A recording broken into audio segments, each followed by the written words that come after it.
सतगुर की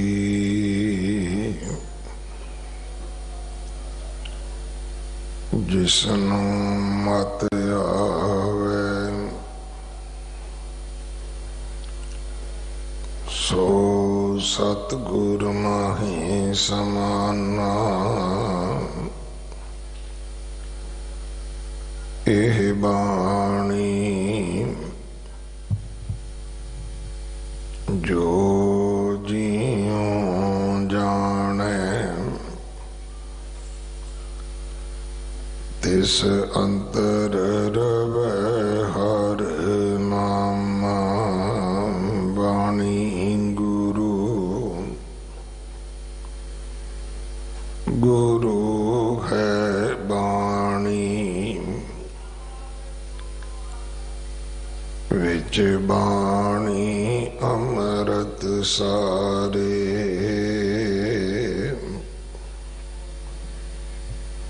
गुर बाणी कहे सेवक जन मानै परतख गुरु निस्तारे। बाणी बिरलो विचारसी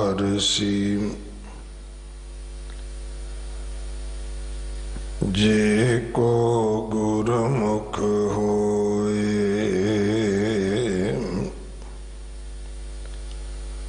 एह बाणी महापुरख की निज घर वासा होए।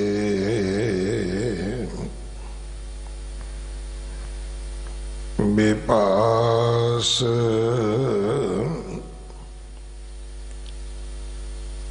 प्रभाती महला पंजवा। अष्टपदियां एक ओंकार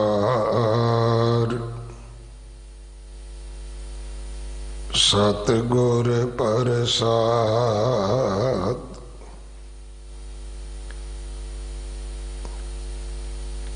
दस नारी मैं करी दुहागन गुर कहया एह रस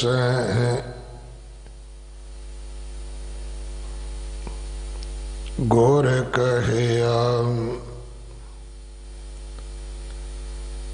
ए हर सिपाखन। दस नारी मैं करी दुहागन गुर कहया ए रस बिखागन। इन सन बंदी रसातल जाए हम गुर राखे हार लिव लाए। अहं मेव स्यों मसलत छोड़ी गुर कहया ए मुँह गुर कहया एह मूर्ख होडी एह निकार कर कहीं न पाए। हम गुर राख लिए लिव लाए। इन लोग गण स्यो हम भय बैराई। एक गृह में दोए न खटाई। आए प्रभ पै अंचर लाग। करो तपावस प्रभ सरबाग। प्रभ हस बोले किए न्याय। सगल दूत मेरी सेवा लाए। तू ठाकुर एह गृह सब तेरा। कहो नानक गुर किया निबेरा। तू ठाकुर एह गृह सब तेरा। कहो नानक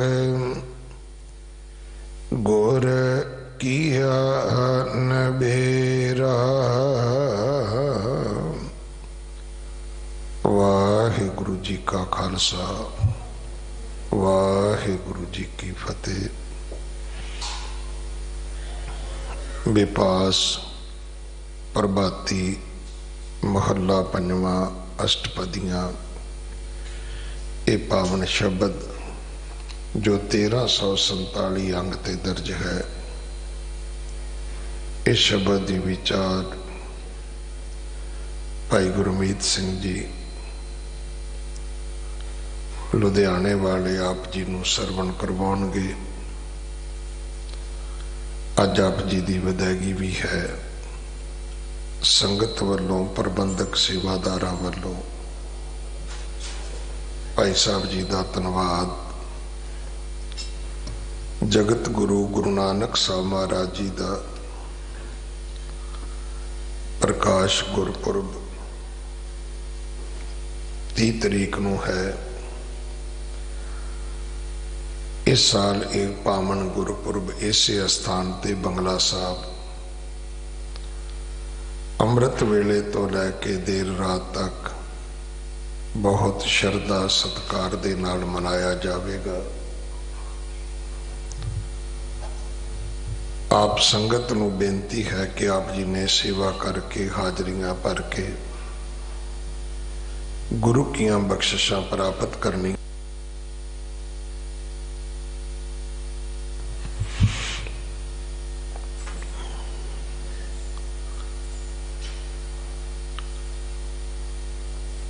कल 25 तरीक तो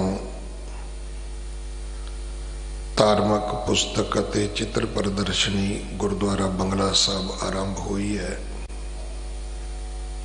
ये 7 दिसंबर तक रहेगी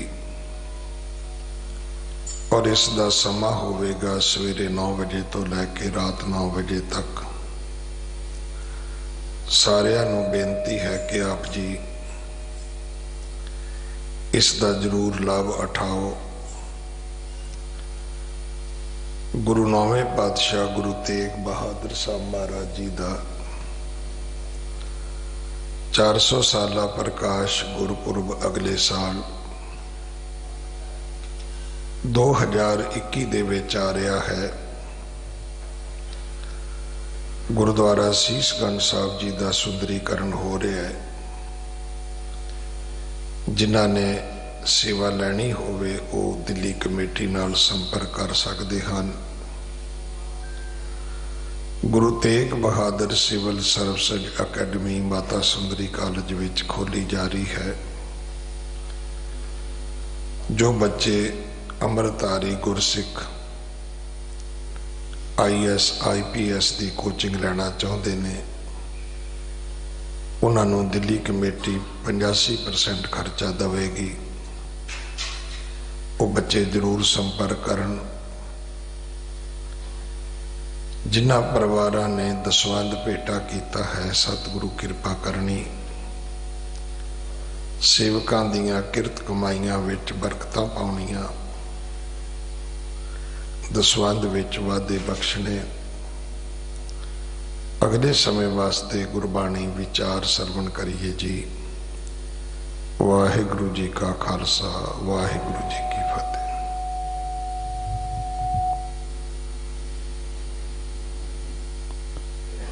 धन वाहिगुरु जी।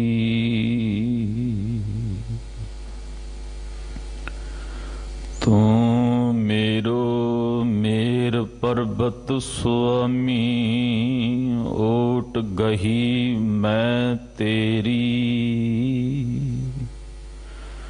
ना तुम डोलो ना हम गिरते, रख लीनी हर मेरी।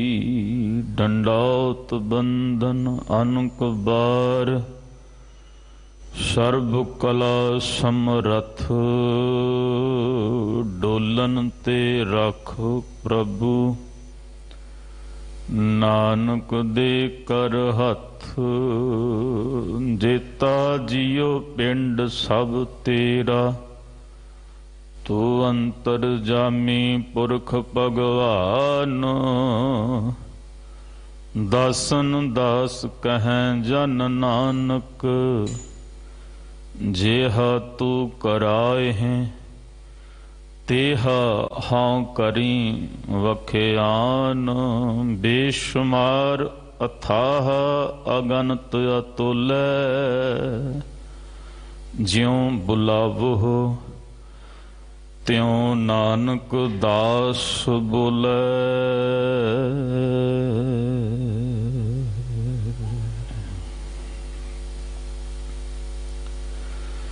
सरवरे कायनात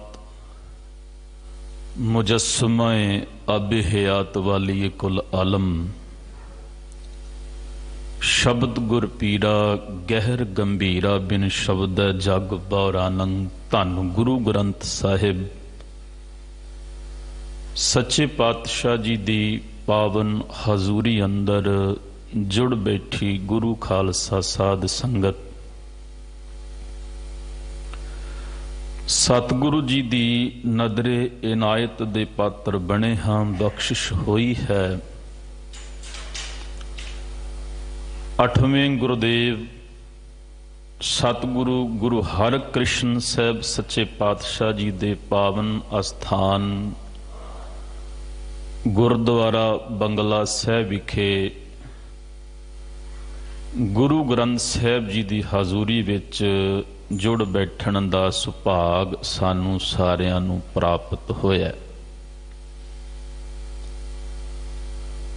पावन बाणी आसा की वार दा कीर्तन आप जी ने हजूरी कीर्तनी जथे पासों सरवण कीता, आनंद माणिया है।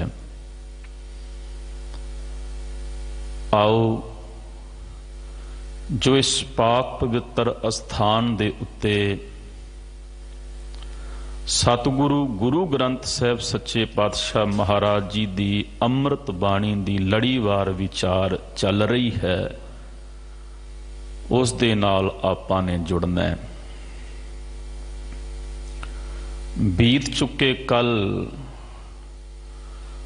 सतगुरु गुरु अर्जुन देव सच्चे पातशाह महाराज जी दी रचना शब्द अष्टपदियां दे सरलेख हेठ प्रारंभ होया सी प्रभाती विपास दे विच, जिस दे पहले 4 पदे 4 बंद असी विचारे सन। इस तो अगले जिहड़े 4 पदे जिस दा पाठ आप जी ने सत्कारयोग सिंह साहब होना दी पावन रसना तो सरवण कीता है। आओ बेनती करिए,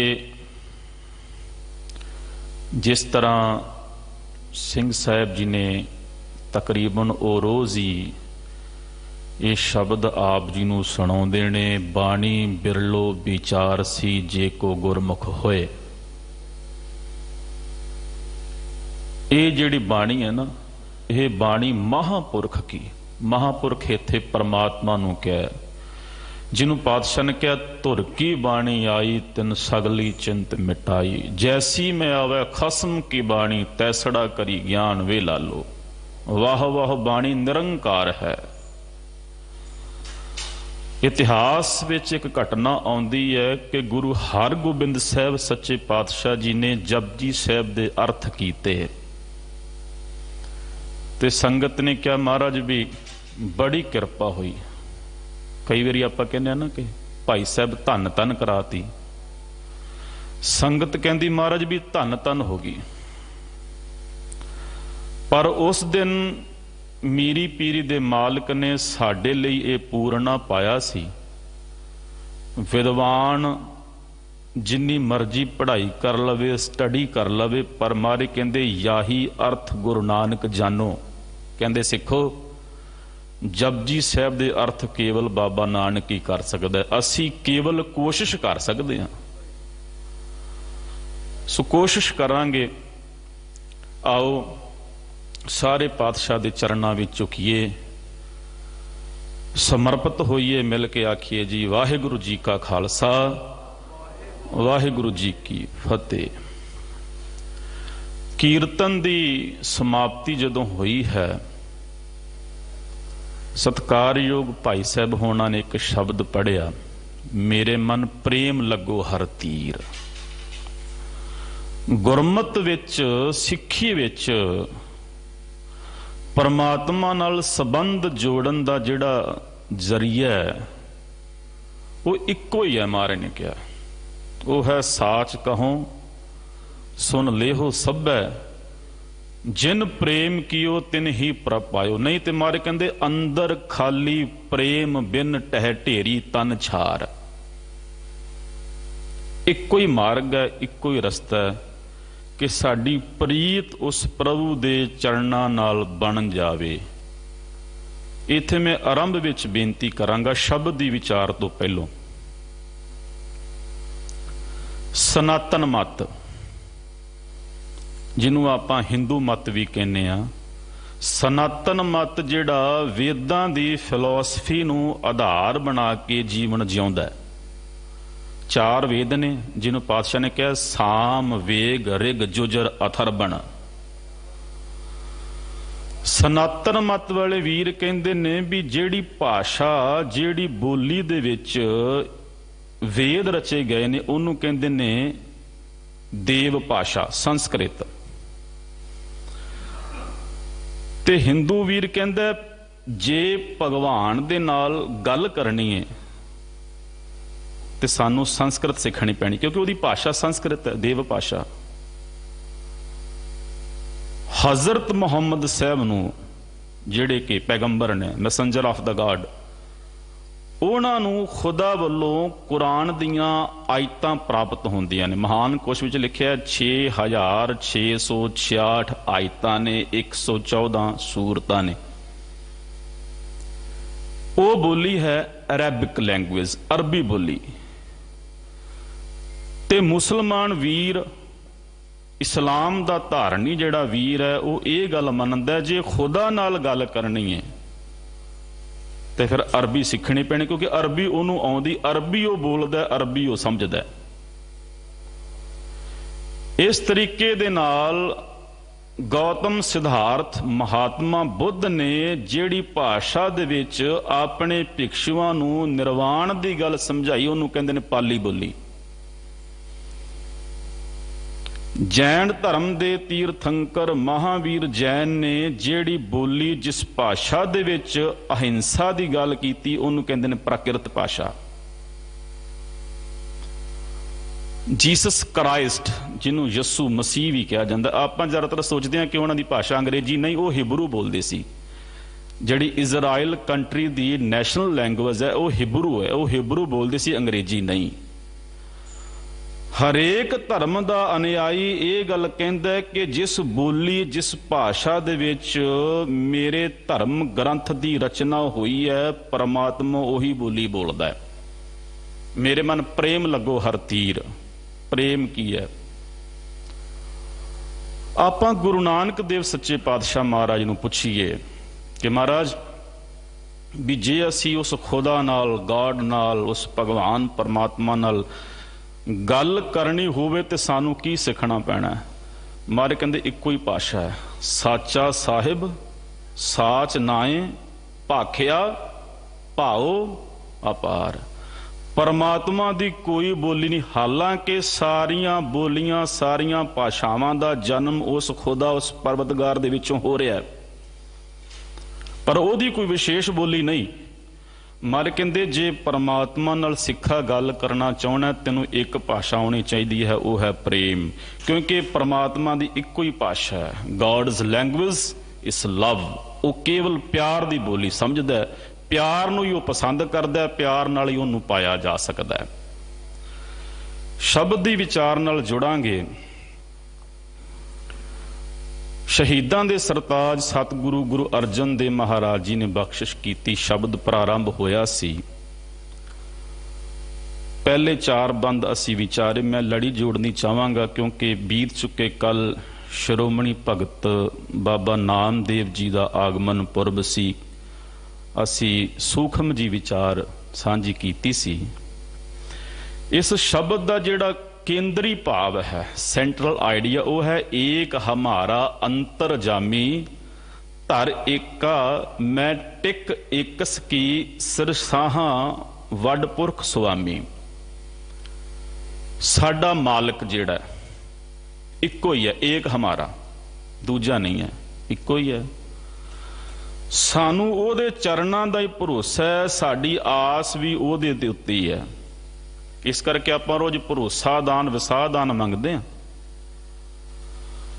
ਤੇ ਇਸ ਸ਼ਬਦ ਵਿੱਚ ਮਹਾਰਾਜ ਨੇ ਆਰੰਭ ਵਿੱਚ ਕਿਹਾ ਸੀ ਕਿ ਪਰਿਵਾਰ ਦੇ ਨਾਲ, ਸੰਬੰਧੀਆਂ ਦੇ ਨਾਲ ਮਿਲ ਕੇ ਜਿਹੜਾ ਮਨੁੱਖ ਹੈ, ਮਨੁੱਖੀ ਮਨ ਜਿਹੜਾ ਹੈ, ਉਹ ਪਰਮਾਤਮਾ ਦੇ ਨਾਮ ਰਸ ਨੂੰ ਛੱਡ ਕੇ ਵਿਸ਼ੇ ਰਸਾਂ ਦੇ ਵਿੱਚ ਲੱਗਿਆ ਹੋਇਆ। ਇਸ ਕਰਕੇ ਉਲਝ ਗਿਆ, ਮਨ ਉਲਝ ਗਿਆ।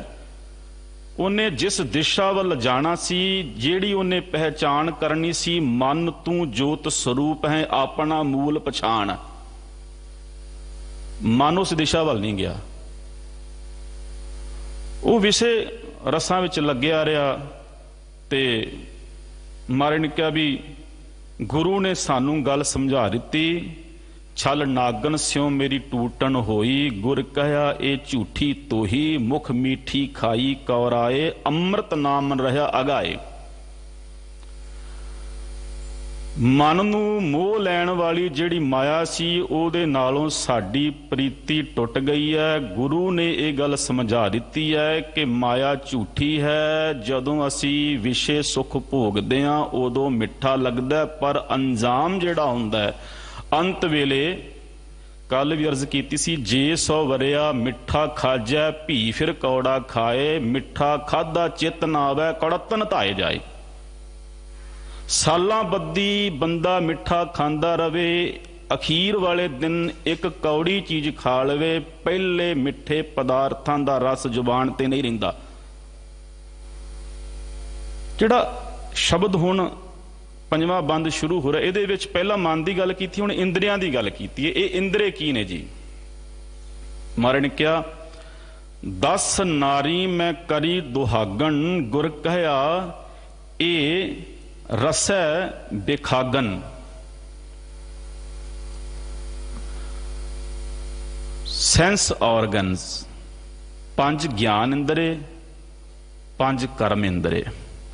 ਅਸੀਂ ਸੁਣਿਆ ਵਿਦਵਾਨਾਂ ਤੋਂ, ਚਾਹੇ ਸਾਡੀਆਂ ਅੱਖਾਂ ਨੇ, ਜ਼ੁਬਾਨ ਹੈ, ਕੰਨ ਨੇ, ਨੱਕ ਹੈ, ਸਕਿਨ ਹੈ, ਸਾਡੀ ਤਵਚਾ, ਹੱਥ ਪੈਰੇ, ਸਾਰੇ ਇੰਦਰੇ ਨੇ। ਮਰ ਕਹਿੰਦੇ ਗੁਰੂ ਨੇ ਮੈਨੂੰ ਇਹ ਗੱਲ ਸਮਝਾ ਦਿੱਤੀ ਹੈ ਕਿ ਇਹ ਜਿਹੜੇ ਗਿਆਨ ਇੰਦਰੇ, ਕਰਮ ਇੰਦਰੇ ਜਿਹੜੇ ਨੇ, ਇਹ ਵਿਸ਼ਿਆਂ ਦੀ ਅਗਨ ਨੂੰ ਪੈਦਾ ਕਰਦੇ ਨੇ। ਪਰ ਮੈਂ ਇੱਥੇ ਇੱਕ ਬੇਨਤੀ ਕਰਾਂਗਾ, ਇੰਦਰੇ ਆਪਣੇ ਆਪ ਕਦੇ ਵੀ ਕਿਰਿਆਸ਼ੀਲ ਨਹੀਂ ਹੁੰਦੇ, ਕਿਉਂਕਿ ਆਰੰਭ ਵਿੱਚ ਗੁਰੂ ਨੇ ਗੱਲ ਸਮਝਾ ਦਿੱਤੀ ਕਿ ਮਨ ਉਲਝ ਗਿਆ। ਹੁਣ ਇੰਦਰਿਆਂ ਨੂੰ ਜਿਹੜੀ ਦਿਸ਼ਾ ਨਿਰਦੇਸ਼, ਜਿਹੜੀ ਡਾਇਰੈਕਸ਼ਨ ਹੈ ਨਾ, ਉਹ ਮਨ ਦਿੰਦਾ ਹੈ। ਇੰਦਰੇ ਆਪਣੇ ਆਪ ਕਿਰਿਆਸ਼ੀਲ ਨਹੀਂ ਹੁੰਦੇ। ਅੱਖਾਂ ਉਹੀ ਵੇਖਦੀਆਂ ਨੇ ਜੋ ਮਨ ਕਹਿੰਦਾ। ਅਸੀਂ ਸਾਰੇ ਦ੍ਰਿਸ਼ ਨਹੀਂ ਦੇਖਦੇ, ਇਹਨੂੰ ਸਮਝਿਓ। ਅਸੀਂ ਸਾਰੀਆਂ ਆਵਾਜ਼ਾਂ ਨਹੀਂ ਸੁਣਦੇ। ਜੇ ਸਾਰੀਆਂ ਆਵਾਜ਼ਾਂ ਸੁਣਨ ਲੱਗ ਜਾਈਏ ਅਸੀਂ ਅਪਸੈਟ ਹੋ ਜਾਵਾਂਗੇ। ਕੰਨ ਉਹੀ ਸੁਣਦੇ ਨੇ ਜਿਹਨੂੰ ਮਨ ਸੁਣਨਾ ਚਾਹੁੰਦਾ। ਮਤਲਬ ਮਨ ਦੀ ਪ੍ਰੇਰਣਾ, ਕੰਟਰੋਲ ਮਨ ਕਰੇ। ਇਸੇ ਕਰਕੇ ਮਾਰੇ ਕਹਿੰਦੇ ਮਨ ਮੈਲਾ ਸਭ ਕਿਛ ਮੈਲਾ, ਤਨ ਧੋਤੈ ਮਨ ਹੱਛਾ ਨਾ ਹੋਏ। ਮੈਂ ਉਦਾਹਰਨ ਬੇਨਤੀ ਕਰਦਾ ਹੁੰਨਾ ਕਿ ਜਿਹੜੀ ਪਾਣੀ ਵਾਲੀ ਟੈਂਕੀ ਹੁੰਦੀ ਨਾ ਸਾਡੀ, ਪਾਣੀ ਦਾ ਸੋਮਾ ਕੋਈ ਵੀ ਹੋਵੇ, ਜੇ ਉਹ ਟੈਂਕੀ ਵਿੱਚ ਗੰਦਗੀ ਹੋਵੇ ਤੇ ਆਪਾਂ ਨਲ ਜਾਂ ਟੂਟੀ ਖੋਲ ਕੇ ਚੰਗੇ ਪਾਣੀ ਦੀ ਆਸ ਨਹੀਂ ਕਰ ਸਕਦੇ। ਜੇ ਪਾਣੀ ਦਾ ਸੋਮਾ ਹੀ ਗੰਦਾ ਹੈ ਤੇ ਅੱਗੋਂ ਪਾਣੀ ਸਾਫ਼ ਨਹੀਂ ਮਿਲ ਸਕਦਾ। ਇੱਕ ਪਾਕਿਸਤਾਨ ਦੇ ਰਾਈਟਰ ਨੇ ਡਾਕਟਰ ਤਨੇਜਾ, ਜਿਹੜੇ ਕਿ ਮਨੋਵਿਗਿਆਨਕ ਨੇ, ਉਹਨਾਂ ਬਾਰੇ ਮੈਂ ਪੜ੍ਹ ਰਿਹਾ ਸੀ। ਉਹ ਕਹਿੰਦੇ ਮੈਂ ਟ੍ਰੇਨ ਵਿੱਚ ਨਾ ਸਫ਼ਰ ਕਰਦਾ ਸੀ, ਬੈਠਾ ਸੀ ਤੇ ਸੁਭਾਵਿਕ ਜਿਵੇਂ ਆਪਾਂ ਕੋਈ ਕੋਲ ਬੈਠਾ ਹੋਵੇ ਗੱਲ ਸ਼ੁਰੂ ਕਰ ਲੈਂਦੇ ਆ। ਉਹ ਕਹਿੰਦੇ ਮੈਂ ਨਾਲ ਦੇ ਸਾਥੀ ਨੂੰ ਪੁੱਛਿਆ ਵੀ ਤੇਰੇ ਕੱਪੜੇ ਬੜੇ ਮੈਲੇ ਕੁਚੈਲੇ ਨੇ, ਤੂੰ ਕੀ ਕੰਮ ਕਰਦਾ? ਉਹ ਕਹਿੰਦਾ ਜੀ ਮੈਂ ਸਵੀਪਰ ਹਾਂ, ਸਫਾਈ ਕਰਦਾ, ਆਪਾਂ ਜਮਾਦਾਰ ਵੀ ਕਹਿ ਦਿੰਦੇ ਹਾਂ। ਵੈਸੇ ਅੰਗਰੇਜ਼ਾਂ ਦੀ ਸਰਕਾਰ ਦੇ ਵਿੱਚ ਫੌਜ ਦੇ ਵਿੱਚ ਇੱਕ ਅਹੁਦਾ ਵੀ ਹੁੰਦਾ ਸੀ ਜਮਾਦਾਰ। ਖੈਰ ਕਹਿੰਦਾ ਜੀ ਮੈਂ ਸਫਾਈ ਕਰਮਚਾਰੀ ਹਾਂ। ਤੇ ਉਹ ਡਾਕਟਰ ਤਨੇਜਾ ਕਹਿੰਦੇ ਮੈਂ ਨਾ ਦੂਰੀ ਬਣਾ ਲਈ ਤੇ ਮੈਂ ਉਹਨੂੰ ਕਿਹਾ ਵੀ ਤੇਰਾ ਕੰਮ ਬਹੁਤ ਗੰਦਾ ਹੈ, ਡਰਟੀ ਵਰਕ ਹੈ ਤੇਰਾ, ਗੰਦਾ ਕੰਮ ਹੈ, ਤੇ ਹਰ ਵੇਲੇ ਤੂੰ ਗੰਦਗੀ 'ਚ ਰਹਿਣਾ। ਕਹਿੰਦੇ ਕੁਝ ਮਿੰਟਾਂ ਬਾਅਦ ਉਹ ਵਿਅਕਤੀ ਮੈਨੂੰ ਪੁੱਛਦਾ ਕਿ ਤੁਸੀਂ ਕੀ ਕੰਮ ਕਰਦੇ ਹੋ? ਉਹ ਕਹਿੰਦੇ ਮੈਂ ਕਿਹਾ ਕਿ ਮੈਂ ਮਨੋਵਿਗਿਆਨਕਾਂ, ਲੋਕਾਂ ਦੇ ਮਨ ਪੜ੍ਹਦਾ। ਕਹਿੰਦੇ ਉਹ ਬੰਦਾ ਹੱਸ ਪਿਆ, ਕਹਿੰਦਾ ਡਾਕਟਰ ਸਾਹਿਬ ਫਿਰ ਮੇਰਾ ਕੰਮ ਇੰਨਾ ਗੰਦਾ ਨਹੀਂ ਜਿੱਡਾ ਤੁਹਾਡਾ, ਕਿਉਂਕਿ ਜਿੰਨੀ ਗੰਦਗੀ ਮਨ ਦੇ ਵਿੱਚ ਹੈਗੀ ਹੈ ਓਨੀ ਬਾਹਰ ਨਹੀਂ ਹੈਗੀ। ਮਨ ਮੈਲਾ ਸਭ ਕੁਛ ਮੈਲਾ। ਹੁਣ ਇੱਥੇ ਗੁਰੂ ਸਾਹਿਬ ਕਹਿੰਦੇ ਵੀ ਅਸੀਂ ਗੁਰੂ ਕੋਲੋਂ ਇਹ ਸਿੱਖਿਆ ਗ੍ਰਹਿਣ ਕਰ ਲਈ। ਗੁਰੂ ਨੇ ਸਮਝਾਤਾ ਕਿ ਇਹ ਜਿਹੜੇ ਇੰਦਰੇ ਨੇ ਨਾ, ਗਿਆਨ ਇੰਦਰੇ, ਇਹ ਵਿਸ਼ਿਆਂ ਦੀ ਅੱਗ ਨੂੰ ਪੈਦਾ ਕਰ ਰਹੇ ਨੇ। ਅਰਜ਼ ਮੈਂ ਕਰ ਦਿੱਤੀ, ਇੰਦਰੇ ਆਪਣੇ ਆਪ ਵਰਕ ਨਹੀਂ ਕਰਦੇ। ਕਿਰਿਆਸ਼ੀਲ ਉਦੋਂ ਹੁੰਦੇ ਨੇ ਜਦੋਂ ਮਨ ਵੱਲੋਂ ਦਿਸ਼ਾ ਨਿਰਦੇਸ਼ ਮਿਲਦਾ ਹੈ। ਆਪਾਂ ਨੂੰ ਇੱਕ ਸਿੱਖਿਆ ਗੁਰੂ ਨੇ ਦਿੱਤੀ ਹੈ ਕਿ ਰੋਜ਼ ਗੁਰੂ ਘਰ ਆਉਣਾ। ਇਹ ਰੋਜ਼ ਕਿਉਂ ਆਉਣਾ? ਈਸਾਈਅਤ ਵਿੱਚ ਅਸੀਂ ਦੇਖਦੇ ਹਾਂ ਕਿ ਉਹ ਸੰਡੇ ਨੂੰ ਚਰਚ ਜਾਂਦੇ, ਉਹਨਾਂ ਦਾ ਆਪਣਾ ਡਿਸਪਲੇਨ ਹੈ, ਮਰਿਆਦਾ ਹੈ ਉਹਨਾਂ ਦੀ। ਸਾਨੂੰ ਮਾਰੇ ਕਹਿੰਦੇ ਵੀ ਤੂੰ ਰੋਜ਼ ਆ। ਰੋਜ਼ ਆਉਣ ਦਾ ਅਰਥ ਹੈ ਕਿਉਂਕਿ ਮਨ ਜਿਹੜਾ ਨਾ ਇਹ ਨਿਵਾਣ ਵੱਲ ਬੜੀ ਛੇਤੀ ਜਾਂਦਾ ਹੈ। ਕਬੀਰ ਮਨ ਪੰਖੀ ਭਇਓ ਉੱਡ ਉੱਡ ਦੈਦ ਸਜਾਏ, ਜੋ ਜੈਸੀ ਸੰਗਤ ਮਿਲੇ ਸੋ ਤੈਸੋ ਫਲ ਖਾਏ। ਮਨ ਦਾ ਸੁਭਾਅ ਪੰਛੀ ਦੀ ਨਿਆਈ ਹੈ। ਪੰਛੀ ਜਿਹੜੇ ਰੁੱਖ ਉੱਤੇ ਬਹਿੰਦਾ ਉਹਦਾ ਫਲ ਹੀ ਗ੍ਰਹਿਣ ਕਰਦਾ, ਦੂਜੇ ਰੁੱਖ ਦਾ ਨਹੀਂ ਕਰ ਸਕਦਾ। ਮਾਰ ਕਹਿੰਦੇ ਰੋਜ਼ ਸੰਗਤ ਵਿੱਚ ਆ, ਕਿਉਂਕਿ ਮਨ ਦਾ ਸੁਭਾਅ ਹੈ। ਮਨ ਖੁਟਹਰ ਤੇਰਾ ਨਹੀਂ ਵਿਸਾਸ, ਤੂੰ ਮਹਾ ਉਦਮਾਦਾ, ਖਰਕਾ ਪੈ ਖਰਤਾ ਛੁੱਟਾ ਜੋ ਉੱਪਰ ਲਾਦਾ। ਭਰਥਰੀ ਦੇ ਬਾਰੇ ਅਸੀਂ ਸੁਣਦੇ ਹਾਂ, ਉਹਨਾਂ ਦਾ ਗ੍ਰੰਥ ਹੈ ਵੈਰਾਗ ਸ਼ਤਕ। ਵੈਸੇ 3 ਗ੍ਰੰਥ ਨੇ ਉਹਨਾਂ ਦੇ, ਰਾਜਨੀਤਕ ਸ਼ਤਕ, ਸ਼ਿੰਗਾਰ ਸ਼ਤਕ ਤੇ ਵੈਰਾਗ ਸ਼ਤਕ ਵਿੱਚ ਉਹ ਕਹਿੰਦੇ ਨੇ ਮਨ ਰਿਪ ਜੀਤੇ ਸਭ ਰਿਪ ਜੀਤੇ, ਮਨ ਰਿਪ ਜੀਤੇ ਸਭ ਰਿਪ ਜੀਤੇ। ਉਹ ਕਹਿੰਦੇ ਜੇ ਮਨ ਰੂਪੀ ਦੁਸ਼ਮਣ ਹਾਲੇ ਜਿਉਂਦਾ ਨਾ, ਫਿਰ ਸਾਰੇ ਹੀ ਦੁਸ਼ਮਣ ਜਿਉਂਦੇ ਆ। ਜੇ ਮਨ ਨੂੰ ਜਿੱਤ ਲਿਆ ਤੇ ਫਿਰ ਕਿਸੇ ਹੋਰ ਨੂੰ ਜਿੱਤਣ ਦੀ ਲੋੜ ਨਹੀਂ। ਪਾਤਸ਼ਾਹ ਕਹਿੰਦੇ ਮਨ ਜੀਤਾ ਜਗ ਜੀਤ, ਸੈਲਫ ਕੰਟਰੋਲ। ਮਾਰੇ ਕਹਿੰਦੇ 10 ਨਾਰੀ ਮੈਂ ਕਰੀ ਦੁਹਾਗਣ। ਦੁਹਾਗਣ ਸ਼ਬਦ ਹੈ ਕਿ ਜਿਸ ਇਸਤਰੀ ਨੂੰ ਮਾਫ ਕਰਨਾ ਪਤੀ ਛੱਡ ਕੇ ਚਲਾ ਜਾਵੇ, ਉਹਦੇ ਕੋਲ ਨਾ ਰਹਿੰਦਾ ਹੋਵੇ। ਇਹ ਉਦਾਹਰਣ ਹੈ। ਇੱਥੇ ਮੈਂ ਜ਼ਰੂਰ ਬੇਨਤੀ ਕਰਾਂਗਾ, ਸਾਹਿਤ ਵਿੱਚ ਉਦਾਹਰਣ ਦਾ ਇੱਕ ਪੱਖ ਹੁੰਦਾ ਹੈ। ਸਾਹਿਤ ਵਿੱਚ ਉਦਾਹਰਣ ਦਾ ਕੇਵਲ ਇੱਕ ਪੱਖ ਹੁੰਦਾ ਹੈ। ਇੱਥੇ ਕਹਿ ਰਹੇ ਨੇ ਕਿ ਜਿਹੜੀਆਂ ਇੰਦਰੀਆਂ ਸੀ ਨਾ, ਮੈਨੂੰ ਜਦੋਂ ਗੁਰੂ ਨੇ ਇਹ ਗੱਲ ਸਮਝਾ ਦਿੱਤੀ, ਗੁਰ ਕਹਿਆ ਇਹ ਰਸ ਹੈ ਬਿਖਾਗਣ। ਇਹ ਇੰਦਰੀਆਂ ਜਿਹੜੀਆਂ ਨੇ ਵਿਸ਼ਿਆਂ ਦੇ ਰਸ ਨੂੰ ਪੈਦਾ ਕਰਨ ਵਾਲੀਆਂ ਨੇ। ਹੁਣ ਪਾਤਸ਼ਾਹ ਬਾਣੀ ਵਿੱਚ ਕਹਿੰਦੇ ਨੇ ਅੱਖਾਂ ਮਿਲੀਆਂ ਸੀ किस वास्ते? ए नेत्र हो मेरे हो हर तुम मह जोत धरी हर बिन अवर ना देखो कोई। पर आपां की देखदे हां? माफ करना, अखां हमेशा वैसे चलो पहला टीवी हुंदे सी, हुण टीवी दी लोड़ रह नहीं गई। हुण ते साडी जेब विच हर वेले टैलीविजन रहिंदा। माध्यम कोई भी माड़ा नहीं हुंदा। हुण देखो आपां बंगला साहिब तो दरबार साहिब तो कथा सरवण करदे हां, मोबाइलां ते सरवण करदे हां, कीर्तन सुनिया जा सकदा है। इत्थों तक कि जिहड़े साडे वर्गे लोक पहलां बड़ियां पुस्तकां इकट्ठियां करनियां पैंदियां सी, हुण मोबाइलां ते भी पढ़ लईदा। साधन तां कोई माड़ा नहीं, पर असीं उपयोग किवें करना है ये साडे ते निर्भर है। की अखां साडियां देखना पसंद करदियां ने? मर कहंदे ए नेत्र हो मेरे हो हर तुम मैं जो तरी हर बिन अवर ना देखो कोई। पर आपां की देखदे हां? मर कहंदे जुबान मिली सी किस वास्ते? ए रसना जपना ते परमात्मा दा नाम सी, पर कीता की? ए रसना तू अनरस राच रही तेरी प्यास ना जाए गुर कया रसै बिखागण। पुरातन क्योंकि ਆਪਾਂ ਬਹੁਤੇ ਲੋਕ ਪੰਜਾਬ ਦੇ ਪਿੰਡਾਂ ਨਾਲ ਵੀ ਸੰਬੰਧ ਰੱਖਦੇ ਆ। ਦੋ ਹੀ ਚੀਜ਼ਾਂ ਹੁੰਦੀਆਂ ਸੀ, ਮੈਨੂੰ ਹਾਲੇ ਤੱਕ ਯਾਦ ਹੈ। ਫਿੱਕੀ ਖੀਰ ਹੋਣੀ ਤੇ ਕੜਾ ਪ੍ਰਸ਼ਾਦ ਹੋਣਾ। ਜਦੋਂ ਕੋਈ ਸਮਾਗਮ ਹੋਣਾ ਨਾ ਸਾਡੇ ਉਧਰ ਪਿੰਡਾਂ ਦੇ ਵਿੱਚ, ਫਿੱਕੀ ਖੀਰ ਤੇ ਕੜਾ ਪ੍ਰਸ਼ਾਦ ਦੋ ਹੀ ਚੀਜ਼ਾਂ ਹੁੰਦੀਆਂ ਸੀ। ਵੱਧ ਤੋਂ ਵੱਧ ਕੋਈ ਲੱਡੂ ਬਣਾ ਲੈਂਦਾ ਸੀ। ਹੁਣ ਕਿੰਨੇ ਤਰ੍ਹਾਂ ਦੇ ਖਾਣੇ ਆ, ਪਰ ਕੀ ਅਸੀਂ ਦਾਅਵੇ ਨਾਲ ਕਹਿ ਸਕਦੇ ਆ ਵੀ ਹੁਣ ਅਸੀਂ ਰੱਜ ਗਏ ਆ? नहीं, पता नहीं की कुछ असी खा रहे हैं। वैसे मैं बेनती करा, गुरु रामदास पातशाह जी ने एक रचना आपां पढ़दे हां घोड़ियां, ਉਹਦੇ ਵਿੱਚ ना शरीर ਨੂੰ घोड़ी किया, देह तेजन जी राम उपाया राम। मार कहंदे शरीर घोड़ी है। घोड़ी दो काम करदी है जी। की? देखो खुराक ते उन्हें खानी खानी है, ਉਹਨੂੰ ਨਵਾਇਆ ਵੀ ਜਾਂਦਾ ਜਿਸ ਤਰ੍ਹਾਂ ਆਪਾਂ ਨਹਾਉਂਦੇ ਆ, ਪਰ ਇੱਕ ਉਹਦਾ ਜਿਹੜਾ ਮੁੱਖ ਕੰਮ ਹੈ ਉਹ ਹੈ ਉਹ ਅਸਵਾਰ ਨੂੰ ਆਪਣੀ ਪਿੱਠ ਤੇ ਬਿਠਾ ਕੇ ਯਾਤਰਾ ਕਰਾਉਂਦੀ ਹੈ। ਹੁਣ ਘੋੜੀ ਸਾਡੇ ਘਰੇ ਹੋਵੇ, ਖਾਵੇ ਬਹੁਤ ਕੁਛ, ਆਪਾਂ ਉਹਨੂੰ ਨਵਾਈਏ ਵੀ, ਵੈਸੇ ਖਰਕਣਾ ਮਾਰਿਆ ਜਾਂਦਾ, ਨਵਾਈਏ ਵੀ, ਪਰ ਜੇ ਆਪਾਂ ਉਹਦੇ ਉੱਤੇ ਸਵਾਰ ਹੋ ਕੇ ਅਸਵਾਰ ਹੋ ਕੇ ਯਾਤਰਾ ਨਹੀਂ ਕਰਨੀ, ਮੰਨ ਲਓ ਸਾਡੇ ਘਰੋਂ ਕੋਈ ਕੀਮਤੀ ਗੱਡੀ ਹੈ 40-50 ਲੱਖ ਦੀ, ਆਪਾਂ ਰੋਜ਼ ਉਹਨੂੰ ਸਾਫ਼ ਕਰ ਦਈਏ, ਤੇਲ ਵੀ ਚੈੱਕ ਕਰ ਲਈਏ, ਪਰ ਜੇ ਆਪਾਂ ਕਿਤੇ ਜਾਣਾ ਨਹੀਂ ਉਹਦਾ ਕੋਈ ਲਾਭ ਹੋ ਸਕਦਾ? ਮਾਰੇ ਕਹਿੰਦੇ ਸਰੀਰ ਮਿਲਿਆ ਸੀ, ਸਰੀਰ ਰੂਪੀ ਘੋੜੀ ਮਿਲੀ ਸੀ। ਸਰੀਰ ਰੂਪੀ ਘੋੜੀ ਉੱਤੇ ਸੁਰਤ ਨੇ ਸਵਾਰ ਹੋ ਕੇ ਮਾਲਕ ਦੇ ਦੇਸ਼ ਲਾਉਣੀ ਸੀ ਉਡਾਰੀ। ਸਰੀਰ ਰੂਪੀ ਘੋੜੀ ਉੱਤੇ ਸੁਰਤ ਨੇ ਸਵਾਰ ਹੋ ਕੇ ਜਾਣਾ ਸੀ ਕਿੱਥੇ ਜੀ? ਮਾਲਕ ਦੇ ਘਰ। ਪਰ ਘੋੜੀ ਨੇ ਖਾਧਾ ਪੀਤਾ ਬਹੁਤ ਕੁਛ, ਸ਼ਿੰਗਾਰਿਆ ਵੀ ਬਹੁਤ। मैं पढ़ रहा सी कहते 40% 40% असी अपने जीवन की कमाई अपने तन वास्ते खर्च करते हैं, सुहप्पण वास्ते। एक ही साबण हुंदा सी जी देसी, साडी मां ने उही सिर ते ला देना, उहदे नाल कपड़े, सेवक साबण कहंदे सी पंजाब विच, हुण भी चलदा।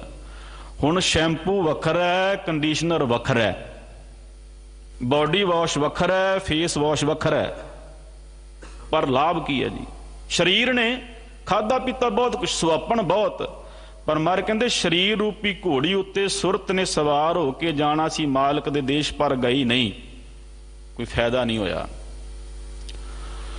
बेनती करया सी, मर कहते 10 नारी मैं करी दुहागण, इंद्रियां दी गल कीती। जुबान मिली सी परमात्मा दा नाम जपण वास्ते, पर मर कहते रसना जपै ना नाम तिल तिल कर कटिया रे जेबा करो सत खंड। सत दा अर्थ इत्थे संस्कृत दा शत है, जिहदा अर्थ है 100। सत सैमन नहीं हैगा, कहंदे 100 टोटे कर दियां। कन मिले सी श्रवण हो मेरे हो सच है सुनना नो पठाए। परमात्मा दा नाम सुनने वास्ते आपां की सुनदे हां? मेरे मोहन श्रवणी ना सुनाए, सागत गीत नाद धुन गावत, बोलत बोल अजाए।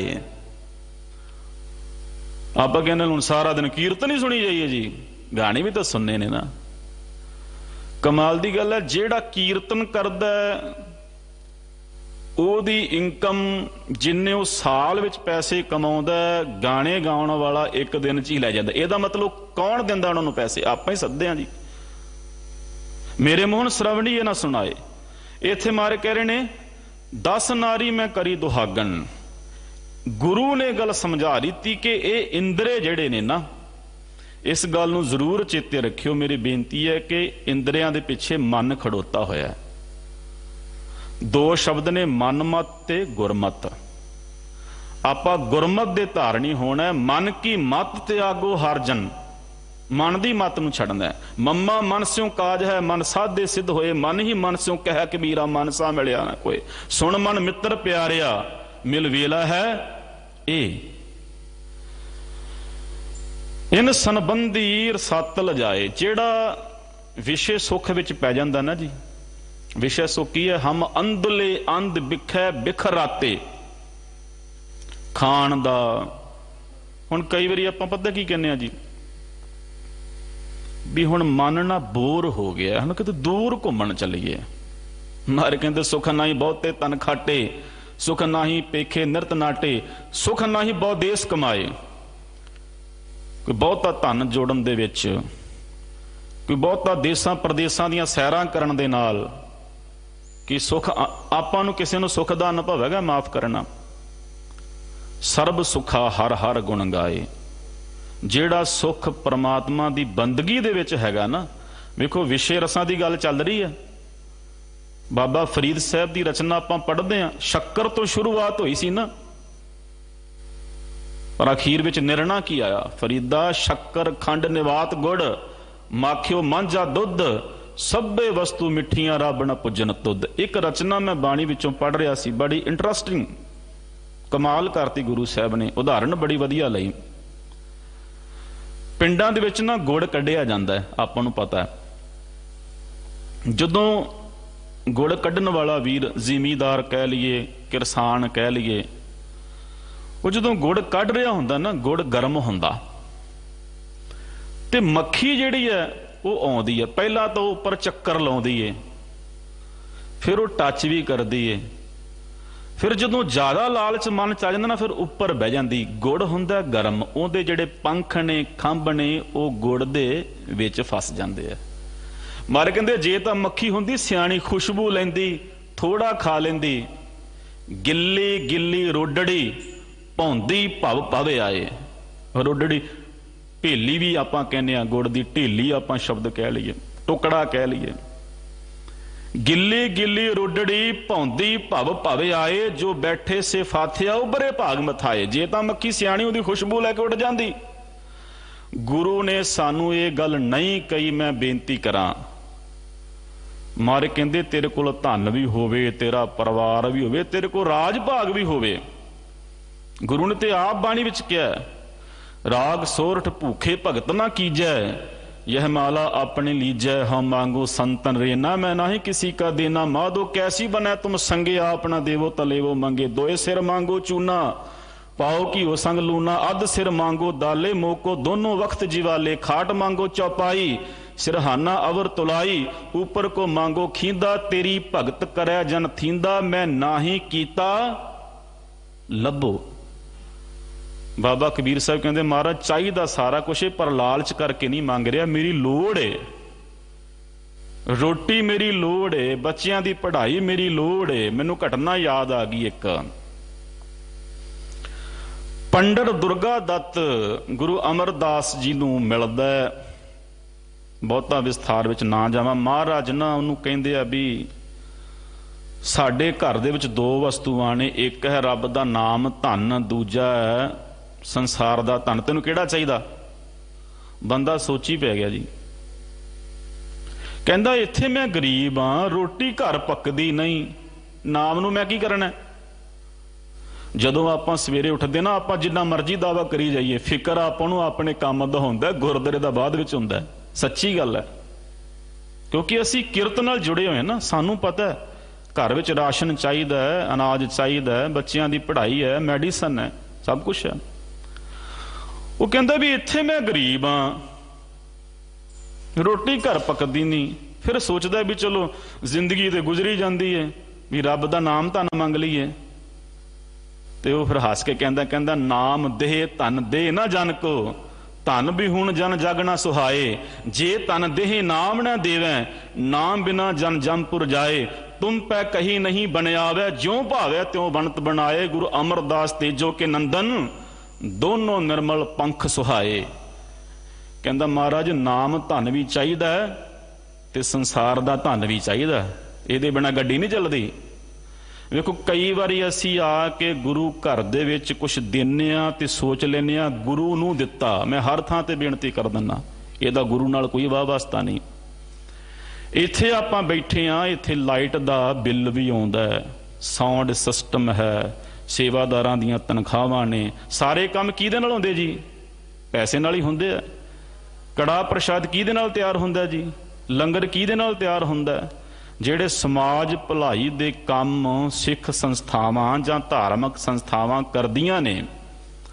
ਹੁਣ ਸਿੰਘ ਸਾਹਿਬ ਰੋਜ਼ ਬੇਨਤੀ ਕਰਦੇ ਆ ਕਿ ਗੁਰਦੁਆਰਾ ਸੀਸਗੰਜ ਸਾਹਿਬ ਦਾ ਸੁੰਦਰੀਕਰਨ ਚੱਲ ਰਿਹਾ, ਉਹ ਸੁੰਦਰੀਕਰਨ ਕਿਹਦੇ ਵਾਸਤੇ ਹੋ ਰਿਹਾ ਜੀ? ਆਪਣੇ ਲਈ ਹੋ ਰਿਹਾ। ਤੇ ਪੰਡਤ ਦੁਰਗਾ ਰਤਨ ਕਹਿੰਦਾ ਮਹਾਰਾਜ ਵੀ ਜੇ ਤਾਂ ਕੱਲਾ ਧਨ ਦਿੰਦੇ ਹੋ, ਨਾਮ ਧਨ ਨਹੀਂ ਦਿੰਦੇ, ਫਿਰ ਤਾਂ ਨਰਕ ਹੈਗੇ ਨੇ ਸਾਹਮਣੇ, ਫਿਰ ਤਾਂ ਜਾਣਾ ਹੀ ਜਾਣਾ। ਤੇ ਜੇ ਕੱਲਾ ਨਾਮ ਧਨ ਦਿੰਦੇ ਹੋ, ਸੰਸਾਰ ਦਾ ਧਨ ਨਹੀਂ ਦਿੰਦੇ, ਤੇ ਨਿਰਧਨ ਆਦਰ ਕੋਈ ਨਾ ਦੇ, ਲੱਖ ਯਤਨ ਕਰਿਓ ਚੇਤਨਾ ਤਰੇ। ਸਾਨੂੰ ਸੰਸਾਰ ਦਾ ਧਨ ਵੀ ਚਾਹੀਦਾ, ਨਾਮ ਧਨ ਵੀ ਚਾਹੀਦਾ। ਤੇ ਬੇਨਤੀ ਕਰਾਂ, ਪਾਤਸ਼ਾਹ ਨੇ ਕਿਹਾ ਮੈਂ ਨਾ ਹੀ ਕੀਤਾ ਲੱਭੋ, ਲਾਲਚ ਨਹੀਂ, ਇੱਕ ਨਾਉ ਤੇਰਾ ਮੈਂ ਫੱਬੋ, ਫੱਬਦਾ ਮੈਨੂੰ ਤੇਰਾ ਨਾਮ ਹੀ ਹੈ ਪ੍ਰਮਾਤਮਾ। ਪਰ ਭੁੱਖ ਵੀ ਤਾਂ ਲੱਗਦੀ ਹੈ ਨਾ, ਕੱਪੜੇ ਵੀ ਤਾਂ ਪਾਉਣੇ ਆ, ਠੰਡ ਦਾ ਮੌਸਮ ਹੈ, ਕੋਟ ਕੋਟੀ ਵੀ ਚਾਹੀਦਾ ਕੁਛ। ਤੇ ਮਹਾਰਾਜ ਕਹਿੰਦੇ ਜਿਹੜਾ ਵਿਸ਼ੇ ਸੁੱਖਾਂ ਦੇ ਵਿੱਚ ਗਲਤਾਨ ਹੋ ਜਾਂਦਾ ਨਾ, ਸੰਬੰਧ ਜੋੜ ਲੈਂਦਾ, ਔਰ ਸਤਲ ਨਰਕ ਵਿੱਚ ਜਾਂਦਾ। ਹੁਣ ਨਰਕ ਦਾ ਅਰਥ ਆਪਾਂ ਦੁੱਖ ਕਰ ਲਈਏ, ਕਿਉਂ ਕਈ ਵਾਰੀ ਅਸੀਂ ਹੋਰ ਵਿਚਾਰਾਂ ਵਿੱਚ ਪੈ ਜਾਂਦੇ ਹਾਂ ਵੀ ਨਰਕ ਹੈਗਾ ਜਾਂ ਨਹੀਂ ਹੈਗਾ, ਸਵਰਗ ਹੈਗਾ ਜਾਂ ਨਹੀਂ ਹੈਗਾ। ਇਹਨਾਂ ਸਾਰੀਆਂ ਗੱਲਾਂ ਤੋਂ ਬਾਹਰ ਨਿਕਲਣਾ ਚਾਹੀਦਾ। ਇਹ ਮਹਾਰਾਜ ਨੇ ਬਾਣੀ ਵਿੱਚ ਪਤਾ ਕੀ ਕਿਹਾ? ਭੇਤ ਚੇਤ ਹਰ ਕਿਸੈ ਨਾ ਮਿਲਿਓ, ਜਾ ਜਮ ਪਕੜ ਚਲਾਇਆ। ਮਹਾਰਾਜ ਕਹਿੰਦੇ ਜਦੋਂ ਜਮ ਲੈ ਜਾਂਦਾ ਨਾ, ਕਿਸੇ ਨੂੰ ਪਤਾ ਹੀ ਨਹੀਂ ਕਿੱਥੇ ਲੈ ਜਾਂਦਾ। ਜਦੋਂ ਪਤਾ ਹੀ ਨਹੀਂ ਹੈਗਾ, ਆਪਾਂ ਕਿਉਂ ਬਹਿਸਬਾਜ਼ੀ ਵਿੱਚ ਪੈਂਦੇ ਆ? ਕਹਿੰਦੇ ਰਸਾਤਲ ਨਰਕ ਵਿੱਚ ਜਾਂਦਾ, ਦੁੱਖਾਂ ਵਿੱਚ ਚਲੇ ਜਾਂਦਾ। ਪਰ ਕਹਿੰਦੇ ਹਮ ਗੁਰ ਰਾਖੇ ਹਰ ਲਿਵ ਲਾਏ, ਮੈਂ ਬਚ ਗਿਆ ਕਿਉਂਕਿ ਮੈਨੂੰ ਰੱਖਿਆ ਗੁਰੂ ਨੇ। ਇੱਕ ਬੜਾ ਪਿਆਰਾ ਪ੍ਰਮਾਣ ਹੈ ਗੁਰਬਾਣੀ ਦੇ ਵਿੱਚ, ਉੱਪਰ ਭੁਜਾ ਕਰ ਮੈਂ ਗੁਰ ਪੈ ਪੁਕਾਰਿਆ। ਸਰੈਂਡਰ ਕਰਨਾ, ਸਮਰਪਣ ਕਰ ਦੇਣਾ। ਹੁਣ ਜਦੋਂ ਕਿਸੇ ਨੂੰ ਕੋਈ ਤਕਲੀਫ ਹੋਵੇ ਨਾ, ਉਹ ਕਹਿੰਦਾ ਜੀ ਮੈਂ ਸਾਰਾ ਕੁਝ ਕਰ ਲਿਆ, ਮੇਰੇ ਹੁਣ ਹੱਥ ਖੜੇ ਆ, ਇਹਦਾ ਮਤਲਬ ਬਸ ਹੋ ਗਈ ਮੇਰੀ, ਹੁਣ ਮੈਂ ਕੁਝ ਨਹੀਂ ਕਰ ਸਕਦਾ। ਕੀਤਾ ਕਰਨਾ ਸਰਬ ਰਜਾਈ, ਕਿਛ ਕੀਚੈ ਜੇ ਕਰ ਸਕੀਐ, ਆਪਣਾ ਕੀਤਾ ਕਿਛੂ ਨਾ ਹੋਵੈ, ਜਿਉ ਹਰ ਭਾਵੈ ਤਿਉ ਰਖੀਐ, ਮੇਰੇ ਹਰ ਜੀਓ ਸਭ ਕੋ ਤੇਰਾ ਵਸ, ਅਸਾਂ ਜੋਰ ਨਾਹੀ, ਜੇ ਕਿਛ ਕਰ ਹਮ ਸਾਕੈ, ਜਿਉ ਭਾਵੈ ਤਿਵੇਂ ਬਖਸ਼। ਇੱਥੇ ਕਹਿੰਦੇ ਨੇ ਸਾਨੂੰ ਗੁਰੂ ਨੇ ਰੱਖ ਲਿਆ। ਉੱਪਰ ਪੂਜਾ ਕਰ ਮੈਂ ਗੁਰ ਪੈ ਪੁਕਾਰਿਆ। ਮਾਰੇ ਕਹਿੰਦੇ ਮੈਂ ਜਦੋਂ ਵਿਕਾਰਾਂ ਤੋਂ, ਦੁੱਖਾਂ ਤੋਂ, ਕਲੇਸ਼ਾਂ ਤੋਂ ਦੁਖੀ ਹੋ ਗਿਆ, ਤੰਗ ਹੋ ਗਿਆ, ਕਿਤੇ ਵੀ ਮੇਰਾ ਚਾਰਾ ਨਹੀਂ ਚੱਲਿਆ, ਮੈਂ ਹੱਥ ਖੜੇ ਕਰਕੇ ਗੁਰੂ ਕੋਲ ਆ ਗਿਆ। ਵੇਖੋ ਗੁਰੂ ਨਾਨਕ ਦੇ ਦਰ ਤੋਂ ਬਿਨਾਂ ਸਾਡਾ ਗੁਜ਼ਾਰਾ ਨਹੀਂ ਹੋਣਾ, ਭਾਵੇਂ ਜਿੱਥੇ ਮਰਜ਼ੀ ਭੱਜ ਲਈਏ। ਬੜੇ ਲੋਕ ਆਪਾਂ ਦੇਖਦੇ ਹਾਂ, ਗੁਰੂ ਸਮਤ ਬਖਸ਼ਿਸ਼ ਕਰੇ, ਪਰ ਜਿਹੜਾ ਗੁਰੂ ਨਾਨਕ ਦਾ ਦਰ ਹੈ ਨਾ, ਜਿਸ ਦਰ ਦੇ ਉੱਤੇ ਸਾਰੀ ਦੁਨੀਆ ਝੁਕਦੀ ਏ, ਮਾਫ ਕਰਨਾ, ਦੁਨੀਆ ਦੇ ਵਿੱਚ ਐਸਾ ਕੋਈ ਪੈਗੰਬਰ ਨਹੀਂ। 40,000 ਵਰਗ ਕਿਲੋਮੀਟਰ ਯਾਤਰਾ ਕੀਤੀ ਗੁਰੂ ਨਾਨਕ ਸਾਹਿਬ ਨੇ। ਮੈਂ ਬਾਈਬਲ ਦੀ ਸਟੱਡੀ ਕਰ ਰਿਹਾ ਸੀ, ਉਹਦੇ ਵਿੱਚ ਘਟਨਾ ਆਉਂਦੀ ਹੈ ਜੀ, ਇੱਕ ਔਰਤ ਆਉਂਦੀ ਹੈ ਤੇ ਜੀਸਸ ਕ੍ਰਾਈਸਟ ਨੂੰ ਕਹਿੰਦੀ ਭਗਵਾਨ ਮੇਰੀ ਧੀ ਬਿਮਾਰ ਹੈ, ਇਹਨੂੰ ਠੀਕ ਕਰ ਦਿਓ। ਹੁਣ ਆਪਾਂ ਕੰਪੈਰੀਜ਼ਨ ਕਰਨਾ, ਆਪਾਂ ਜਿਹੜੇ ਦਰ ਤੇ ਬੈਠੇ ਆ, ਕਹਿੰਦੀ ਭਗਵਾਨ ਮੇਰੀ ਧੀ ਬਿਮਾਰ ਹੈ, ਇਹਨੂੰ ਠੀਕ ਕਰ ਦਿਓ। ਜੀਸਸ ਕ੍ਰਾਈਸਟ ਯਿਸੂ ਮਸੀਹ ਪੁੱਛਦੇ ਨੇ ਵੀ ਤੂੰ ਕਿੱਥੋਂ ਆਈ ਹੈ? ਕਹਿੰਦੀ ਫਲਾਣੀ ਸ਼ਹਿਰ, ਫਲਾਣੀ ਸਿਟੀ ਤੋਂ। ਕਹਿੰਦੇ ਮੈਂ ਠੀਕ ਨਹੀਂ ਕਰ ਸਕਦਾ। ਉਹ ਕਹਿੰਦੀ ਕਿਉਂ? ਕਹਿੰਦਾ ਪਰਮਾਤਮਾ ਨੇ ਮੈਨੂੰ ਸਿਰਫ ਯਰੂਸ਼ਲਮ ਦੇ ਲੋਕਾਂ ਦੀ ਭਲਾਈ, ਯਰੂਸ਼ਲਮ ਦਾ ਅਰਥ ਹੈਗਾ ਜਿਹੜੀ ਇਜ਼ਰਾਈਲ ਦੀ ਕੈਪੀਟਲ ਹੈ ਅੱਜ, ਯਰੂਸ਼ਲਮ, ਕਿਉਂਕਿ ਉੱਥੇ ਉਹਨਾਂ ਦਾ ਜਨਮ ਹੋਇਆ। ਉਹ ਕਹਿੰਦੇ ਮੈਨੂੰ ਪਰਮਾਤਮਾ ਨੇ ਕੇਵਲ ਯਰੂਸ਼ਲਮ ਦੇ ਲੋਕਾਂ ਦੀ ਭਲਾਈ ਲਈ ਭੇਜਿਆ। ਇਹਦਾ ਮਤਲਬ ਕਿਸੇ ਦੂਜੇ ਸ਼ਹਿਰ ਦੇ ਲੋਕਾਂ ਦੀ ਮੈਂ ਹੈਲਪ ਨਹੀਂ ਕਰ ਸਕਦਾ। ਉਹ ਗੱਲ ਵੱਖਰੀ ਹੈ ਕਿ ਈਸਾਈਅਤ ਨੇ ਲਵ ਐਂਡ ਚੈਰਿਟੀ ਦੇ ਸਿਧਾਂਤ ਨੂੰ ਅਪਣਾ ਕੇ ਸਾਰੀ ਦੁਨੀਆ ਨੂੰ ਆਪਣੇ ਘੇਰੇ ਵਿੱਚ ਲੈ ਲਿਆ। ਪਰ ਉਹਨਾਂ ਦਾ ਪੈਗੰਬਰ ਕਹਿ ਰਿਹਾ, ਜਿਸ ਸ਼ਹਿਰ ਤੋਂ ਤੂੰ ਆਈ ਹੈ ਮਾਤਾ, ਤੇਰੇ ਸ਼ਹਿਰ ਵਾਸਤੇ ਮੇਰੇ ਮਨ ਵਿੱਚ ਕੋਈ ਪੀੜਾ ਨਹੀਂ। ਪਰ ਸਤਿਗੁਰੂ ਗੁਰੂ ਨਾਨਕ ਦੇਵ ਸੱਚੇ ਪਾਤਸ਼ਾਹ ਮਹਾਰਾਜ ਜਿਨ੍ਹਾਂ ਨੇ ਕੁੱਲ ਕਾਇਨਾਤ ਦਾ ਸਫ਼ਰ ਕੀਤਾ, ਇਹ ਤਾਂ ਹੁਣ ਹਿਸਟਰੀ ਤਾਂ ਆਪਾਂ ਜਿਹੜੀ ਲਿਖੀ ਗਈ ਉਹਦੇ ਬਾਰੇ ਆਪਾਂ ਜਾਣਦੇ ਆ ਨਾ। ਐਵੇਂ ਨਹੀਂ ਕਿ ਤਾਰੇ ਗਿਨੇ ਜਾਤ ਹੈ, ਤੇਰੇ ਤਾਰੇ ਨਾ ਗਿਨਾਤ ਹੈ। ਇੱਥੇ ਕਹਿੰਦੇ ਵੀ ਹਮ ਗੁਰ ਰਾਖੇ ਹਰ ਲਿਵ ਲਾਏ, ਅਸੀਂ ਪਰਮਾਤਮਾ ਦੇ ਚਰਨਾਂ ਨਾਲ ਲਿਵ ਜੋੜੀ, ਗੁਰੂ ਨੇ ਸਾਨੂੰ ਬਚਾ ਲਿਆ। ਅਹਮ ਮੇਵਲ ਸਿਓ ਮਸਲਤ ਛੋਡੀ। ਕਹਿੰਦੇ ਹੁਣ ਸਾਡਾ ਅਹੰਕਾਰ ਨਾਲ ਵੀ ਕੋਈ ਵਾਹ ਵਾਸਤਾ ਨਹੀਂ, ਅਸੀਂ ਉਹਦੀ ਕੋਈ ਸਲਾਹ ਨਹੀਂ ਲੈਂਦੇ, ਕੋਈ ਸਬੰਧ ਨਹੀਂ ਰਹਿ ਗਿਆ। ਗੁਰ ਕਹਿਆ ਇਹ ਮੂਰਖ ਹੋਡੀ, ਕਿਉਂਕਿ ਗੁਰੂ ਨੇ ਇਹ ਗੱਲ ਸਮਝਾ ਦਿੱਤੀ, ਅਹੰਕਾਰ ਬੰਦੇ ਨੂੰ ਮੂਰਖ ਤੇ ਜ਼ਿੱਦੀ ਬਣਾ ਦਿੰਦਾ ਹੈ। ਜਿਹੜਾ ਅਹੰਕਾਰ ਹੈ ਨਾ, ਜਦੋਂ ਸਰਕਾਰਾਂ ਅਹੰਕਾਰ ਦੇ ਵਿੱਚ ਆ ਜਾਣ ਨਾ, ਤੇ ਫਿਰ ਕਈ ਵਾਰੀ ਸਮਾਜ ਵਿੱਚ ਆਪੋ ਧਾਪੀ ਪੈਦਾ ਹੋ ਜਾਂਦੀ ਹੈ, ਵਿਰੋਧ ਹੋਣ ਲੱਗ ਜਾਂਦਾ ਹੈ। ਪਰ ਇੱਕ ਸ਼ਬਦ ਹੈ ਰਾਜ ਮਦ। ਮਾਰੇ ਕਹਿੰਦੇ ਰਾਜ ਹੋਵੇ, ਰਾਜ ਮਦ ਨਾ ਹੋਵੇ, ਰਾਜ ਦਾ ਅਹੰਕਾਰ ਨਾ ਹੋਵੇ। ਪਰ ਅੱਜ ਜਿਹੜਾ ਰਾਜਾ ਨਾ ਉਹ ਅਹੰਕਾਰੀ ਬਹੁਤ ਹੈ, ਉਹਦੇ ਵਾਸਤੇ ਜਨਤਾ ਕੁਛ ਨਹੀਂ ਹੈਗੀ। ਉਹ ਕਹਿੰਦਾ ਜੋ ਮਰਜ਼ੀ ਕਰ ਲਓ, ਅਸੀਂ ਨਹੀਂ ਮੰਨਦੇ। ਪਰ ਮਾਰੇ ਕਹਿੰਦੇ ਇੱਥੇ ਜਿਹੜਾ ਅਹੰਕਾਰ ਹੈ ਨਾ, ਉਹ ਮੂਰਖ ਤੇ ਜ਼ਿੱਦੀ ਬਣਾ ਦਿੰਦਾ ਹੈ। ਇਹ ਨਹੀਂ ਘਰ ਕਹੀ ਨਾ ਪਾਏ, ਪਰ ਕਹਿੰਦੇ ਹੁਣ ਅਹੰਕਾਰ ਦੀ ਮੇਰੇ ਹਿਰਦੇ ਵਿੱਚ ਕੋਈ ਥਾਂ ਹੀ ਨਹੀਂ ਹੈਗੀ। ਅਹੰਕਾਰ ਦਾ ਹੁਣ ਕੋਈ ਘਰ ਹੀ ਨਹੀਂ ਹੈਗਾ। ਤਾਂ ਹੀ ਮਾਰੇ ਨੇ ਕਿਹਾ ਨਾ, ਹਉਮੈ ਨਾਵੈ ਨਾਲ ਵਿਰੋਧ ਹੈ, ਹਰਜੂ ਅਹੰਕਾਰ ਨਾ ਭਾਵੇਂ, ਵੇਦ ਕੂਕ ਸੁਣਾਵੈ। ਬਾਕੀ ਜਿਹੜੇ ਵਿਕਾਰ ਨੇ ਨਾ, ਮੈਂ ਬੇਨਤੀ ਕਰਾਂ, ਹਰ ਵੇਲੇ ਕਾਮ ਵਾਸ਼ਨਾ ਪੈਦਾ ਨਹੀਂ ਹੁੰਦੀ, ਹਰ ਵੇਲੇ ਕਾਮ ਵਾਸ਼ਨਾ ਪੈਦਾ ਨਹੀਂ ਹੁੰਦੀ। ਕ੍ਰੋਧ ਵੀ ਹਰ ਵੇਲੇ ਨਹੀਂ ਆਉਂਦਾ, ਲੋਭ ਵੀ ਹਰ ਵੇਲੇ ਨਹੀਂ ਹੁੰਦਾ, ਮੋਹ ਵੀ ਹਰ ਵੇਲੇ ਨਹੀਂ ਹੁੰਦਾ। ਪਰ ਜਿਹੜੀ ਈਗੋ ਹੈ, ਅਹੰਕਾਰ ਹੈ, ਜੇ ਬੰਦਾ ਗੁਰਦੁਆਰੇ ਆਉਂਦਾ ਉੱਥੇ ਵੀ ਘੇਰ ਲੈਂਦੀ ਏ। ਜਦੋਂ ਘਰ ਜਾ ਕੇ ਵੇਖਦਾ ਨਿਆਣੇ ਸੁੱਤੇ ਆ, ਕਹਿੰਦਾ ਤੁਹਾਡਾ ਕੀ ਬਣੇਗਾ ਹੁਣ। ਸੂਫੀਆਂ ਦੇ ਵਿੱਚ ਘਟਨਾ ਹੈ, ਇੱਕ ਸੂਫੀਆਂ ਦੀ ਮਜਲਿਸ ਹੁੰਦੀ ਜੀ, ਉਹ ਫਿਰ ਆਪਣਾ ਨਾਚ ਗਾਣਾ ਵੀ ਕਰਦੇ ਆ, ਕਵਾਲੀਆਂ ਹੁੰਦੀਆਂ ਨੇ। ਤੇ ਇੱਕ ਸੇਠ ਦਾ ਬੱਚਾ ਕਹਿੰਦਾ ਆਪਣੇ ਪਿਤਾ ਨੂੰ, ਕਹਿੰਦਾ ਪਿਤਾ ਜੀ ਮੈਂ ਵੀ ਜਾਣਾ। ਉਹ ਕਹਿੰਦਾ ਵੀ ਤੂੰ ਛੋਟਾ ਹਲੇ ਰਹਿਣ ਦੇ। ਕਹਿੰਦਾ ਨਹੀਂ ਜੀ ਮੈਂ ਜਾਣਾ। ਜਦੋਂ ਗਏ ਉੱਥੇ ਪਹਿਲਾਂ ਕਵਾਲੀਆਂ ਹੁੰਦੀਆਂ ਰਹੀਆਂ, ਨਾਚ ਗਾਣਾ। ਅੱਧੀ ਕੁ ਰਾਤ ਨੂੰ ਨਾ ਕੁਝ ਜਿਹੜੇ ਦਰਵੇਸ਼ ਸੂਫੀ ਉਹ ਸੌਂ ਗਏ, ਕੁਝ ਜਾਗਦੇ ਰਹੇ। ਉਹ ਬੱਚਾ ਪਹਿਲੀ ਵਾਰੀ ਗਿਆ ਸੀ, ਉਹ ਜਾਗਦਾ ਰਿਹਾ। ਜਦੋਂ ਜਾਗਦਾ ਰਿਹਾ, ਸਵੇਰੇ ਚੱਲਣ ਲੱਗਿਆ, ਪਤਾ ਕਹਿੰਦਾ ਪਿਤਾ ਜੀ ਆਪਾਂ ਤੇ ਸਾਰੀ ਰਾਤ ਜਾਗਦੇ ਰਹੇ, ਆਹ ਸੁੱਤੇ ਪਿਆ, ਇਹ ਆਪਣੇ ਆਪ ਨੂੰ ਦਰਵੇਸ਼ ਕਹਿੰਦੇ ਆ। ਪਿਤਾ ਕਹਿੰਦਾ ਤਾਈਓ ਨਹੀਂ ਤੈਨੂੰ ਲੈ ਕੇ ਆਉਂਦਾ ਸੀ ਪੁੱਤ, ਤੂੰ ਵੀ ਇੱਥੋਂ ਕੋਈ ਚੰਗੀ ਗੱਲ ਲੈ ਕੇ ਨਹੀਂ ਚੱਲਿਆ, ਤੂੰ ਵੀ ਬਸ ਈਗੋ ਲੈ ਕੇ ਚੱਲਿਆ। ਹਰ ਵੇਲੇ ਕਾਮ ਵਾਸ਼ਨਾ ਨਹੀਂ, ਕ੍ਰੋਧ ਨਹੀਂ, ਪਰ ਅਹੰਕਾਰ ਜਿਹੜਾ ਨਾ, ਕਿਸੇ ਨੇ ਕਿਹਾ ਐਸਾ ਕੋ ਜਨਮਿਓ ਜਗ ਮਾਹੀ, ਪ੍ਰਭਤਾ ਪਾਏ ਜਾਸ ਮਦ ਨਾਹੀ। ਪਰ ਇੱਥੇ ਕਹਿੰਦੇ ਹੁਣ ਕ੍ਰੋਧ ਦੀ, ਵਾਹਿਗੁਰੂ ਹੁਣ ਅਹੰਕਾਰ ਦੀ ਕੋਈ ਥਾਂ ਨਹੀਂ। ਹਮ ਗੋ ਰਾਖੇ, ਹਮ ਗੋ ਰਾਖ ਲਈਏ ਲਿਵ ਲਾਏ। ਲਿਵ ਲੱਗ ਗਈ ਪ੍ਰਮਾਤਮਾ ਦੇ ਚਰਨਾਂ ਨਾਲ, ਗੁਰੂ ਨੇ ਬਚਾ ਲਿਆ। ਇਨ ਲੋਗਣ ਸਿਓ ਹਮ ਭਏ ਬੈਰਾਈ। ਲੋਕ ਕਿਹੜੇ ਨੇ ਜੀ? ਕਾਮ ਕ੍ਰੋਧ ਲੋਭ ਮੋਹ ਅਹੰਕਾਰ। ਇਹਨਾਂ ਤੋਂ ਉਤਪੰਨ ਹੋਣ ਵਾਲੇ ਹੋਰ ਔਗਣ ਜਿਹੜੇ ਨੇ, ਭਾਵੇਂ ਈਰਖ ਹੈ, ਨਿੰਦਿਆ ਹੈ, ਚੁਗਲੀ ਹੈ, ਸਾਰੇ ਔਗਣ ਨੇ ਜੀ। ਇਹਨਾਂ ਤੋਂ ਹੁਣ ਅਸੀਂ ਵੈਰਾਗਵਾਨ ਹੋ ਗਏ, ਬੈਰੀ ਨਹੀਂ, ਵੈਰਾਗਵਾਨ ਹੋ ਗਏ। ਏਕ ਗ੍ਰਹਿ ਮੈਂ ਦੋਏ ਨਾ ਖਟਾਈ।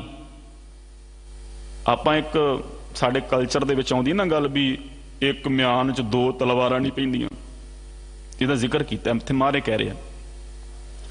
ਹੁਣ ਹਿਰਦੇ ਵਿੱਚ ਜਾ ਤੇ ਅਹੰਕਾਰ ਰਹਿ ਸਕਦਾ ਜਾਂ ਰੱਬ ਰਹਿ ਸਕਦਾ। ਪਰ ਇੱਥੇ ਮੈਂ ਜ਼ਰੂਰ ਬੇਨਤੀ ਕਰਾਂਗਾ, ਬੜੀ ਸਵਾਦਲੀ ਗੱਲ ਹੈ, ਨਾਮ ਸ਼ਰਤ ਲਾਉਂਦਾ, ਪਰਮਾਤਮਾ ਦਾ ਨਾਮ ਸ਼ਰਤ ਲਾਉਂਦਾ ਵੀ ਜੇ ਹਿਰਦੇ ਵਿੱਚੋਂ ਅਹੰਕਾਰ ਕੱਢੇਗਾ ਤਾਂ ਮੈਂ ਆਵਾਂਗਾ। ਅਹੰਕਾਰ ਸ਼ਰਤ ਨਹੀਂ ਲਾਉਂਦਾ, ਕਹਿੰਦਾ ਤੂੰ ਰੱਬ ਦਾ ਨਾਂ ਜਪੀ ਜਾ, ਮੈਂ ਤਾਂ ਵੀ ਆ ਹੀ ਜਾਣਾ। ਇਹਨੂੰ ਤਾਂ ਹੀ ਮਰਨ ਕਿਹਾ ਹਉਮੈ ਦੀਰਘ ਰੋਗ ਹੈ। ਬਾਕੀ ਵਿਕਾਰਾਂ ਨੂੰ ਦੀਰਘ ਨਹੀਂ ਕਿਹਾ, ਅਹੰਕਾਰ ਨੂੰ ਕਿਹਾ।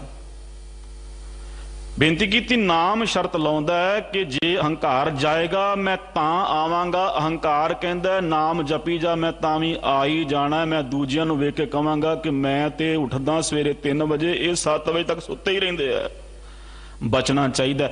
ਤਾਈਓ ਗੁਰੂ ਗ੍ਰੰਥ ਸਾਹਿਬ ਵਿੱਚ ਵਾਰ-ਵਾਰ ਮਾਰੇ ਕਹਿੰਦੇ ਜੇ ਰੱਬ ਮਿਲ ਜਾਵੇ ਨਾ, ਇਹ ਨਾ ਕਹੀ ਕਿ ਮੇਰੇ ਕੀਤਿਆਂ ਮਿਲਿਆ, ਕਹੀਂ ਗੁਰੂ ਦੀ ਮਿਹਰ ਹੋਈ ਹੈ। ਆਏ ਪ੍ਰਭ ਹੈ ਅੰਚਰ ਲਾਗ, ਕਰੋ ਤਪਾਵਸ ਪ੍ਰਭ ਸਰਬਾਗ। ਕਹਿੰਦੇ ਸਾਰਾ ਕੁਝ ਹੋਇਆ, ਵਾਪਰਿਆ ਕਿਵੇਂ ਵਾਪਰਿਆ? ਕਹਿੰਦੇ ਅਸੀਂ ਗੁਰੂ ਦਾ ਪੱਲਾ ਫੜ ਲਿਆ।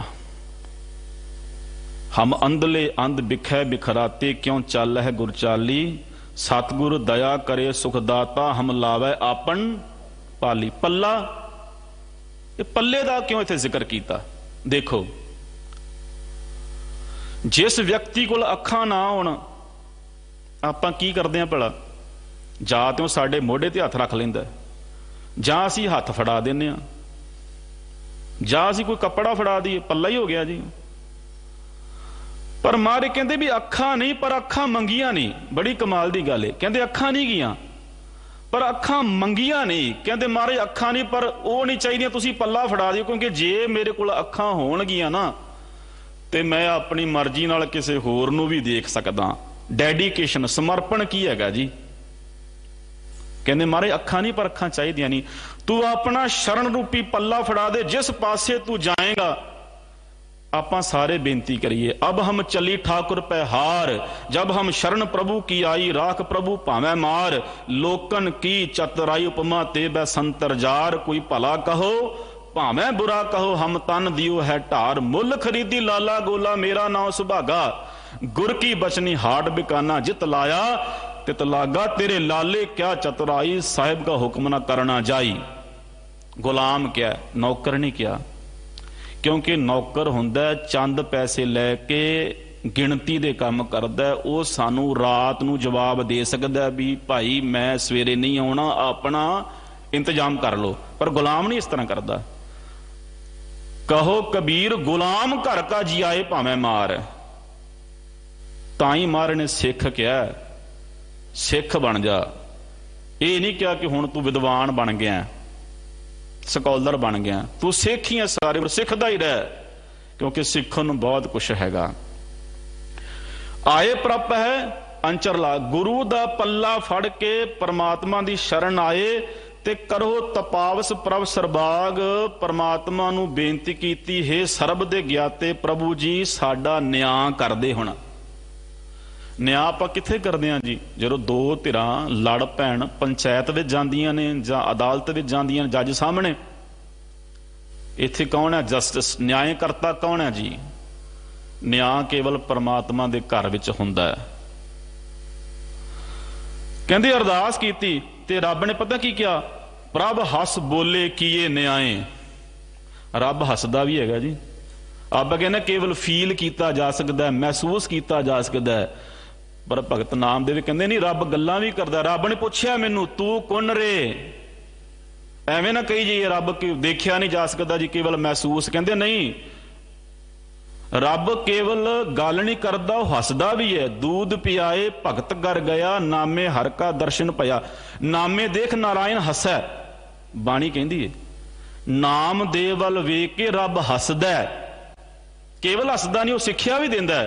कहंदा फरीदा जे अपने आप नूं तू बदल लेगा ना तो मैं तो दूर है ही नहीं। फरीदा आप सवारा मैं मिले सुख होए, जे तू मेरा होए रहे सब जग तेरा होए। तू कौन रे? कहते मैं जी नामा हो जी किवें है, आला ते निवारणा जम करना। प्रभु हस के बोलदा, उन्हें न्याय करता। की न्याय करता? सगल दूत मेरी सेवा लाए। बड़ी कमाल दी गल है जी। कहते कल तक जेड़े मेरे सिर ते बैठे सी ना, मेरे मालक बने बैठे सी, दूत सेवा विच लाते। किवें लाते? भाई सज्जन जिन्हों आप अज तक ठग कही जाने, दूत सी ना जी। भाई वीर सिंह कहते केवल लुटदा नहीं सी, उहदे घर विच ऐसा खूह सी जिहड़ा मनुखी खोपड़ियां नाल भरिया होया सी। आपां कौडा राक्षस कहने आ, वैसे वो भील जाति नाल संबंधित सी, मध्य प्रदेश विच विचरदा सी, है मनुख ही सी। ਪਰ ਕੰਮ ਦੂਤਾਂ ਵਾਲੇ ਸੀ।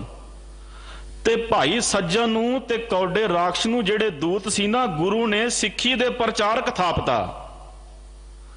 ਹਰ ਥਾਂ ਤੇ ਮੈਂ ਬੇਨਤੀ ਕਰਦਾ ਨਾ ਗੁਰੂ ਪਿਆਰਿਓ, ਜਦੋਂ ਆਪਾਂ ਭਾਈ ਸੱਜਣ ਦੀ ਗੱਲ ਕਰਦੇ ਆ ਨਾ, ਇੱਕੋ ਸ਼ਬਦ ਉਚਾਰਨ ਕੀਤਾ ਉੱਥੇ ਧੰਨ ਗੁਰੂ ਨਾਨਕ ਸਾਹਿਬ ਨੇ, ਤੇ ਇੱਕ ਸ਼ਬਦ ਦੀ ਕਥਾ ਹੋਈ ਹੈ। ਜਿਹੜਾ ਬੰਦਾ ਕੱਲ ਤੱਕ ਠੱਗੀਆਂ ਮਾਰਦਾ ਸੀ, ਲੁੱਟਦਾ ਸੀ, ਕਤਲ ਕਰਦਾ ਸੀ, ਉਹ ਗੁਰੂ ਨਾਨਕ ਦਾ ਇੱਕ ਸ਼ਬਦ ਸੁਣ ਕੇ ਉਹਦਾ ਜੀਵਨ ਤਬਦੀਲ ਹੋ ਗਿਆ। ਮੇਰੇ ਸਮੇਤ ਮੈਂ ਪਤਾ ਨਹੀਂ ਕਿੰਨੀ ਵਾਰੀ ਕਥਾ ਕਰ ਲਈਏ, ਤੁਸੀਂ ਪਤਾ ਨਹੀਂ ਕਿੰਨੀ ਕਥਾ ਸੁਣ ਲਈਏ, ਤਬਦੀਲੀ ਜੀਵਨ ਵਿੱਚ ਨਹੀਂ ਆਈ ਹੈਗੀ। ਇਹਦਾ ਮਤਲਬ ਆਪਾਂ ਸੱਜਣ ਨਾਲ ਵੀ ਮਾੜੇ ਬਣੇ ਬੈਠੇ ਅੱਜ। ਉਹਨੇ ਤਾਂ 1 ਘੰਟਾ ਕਥਾ ਸੁਣੀ, ਸੁਧਰ ਗਿਆ।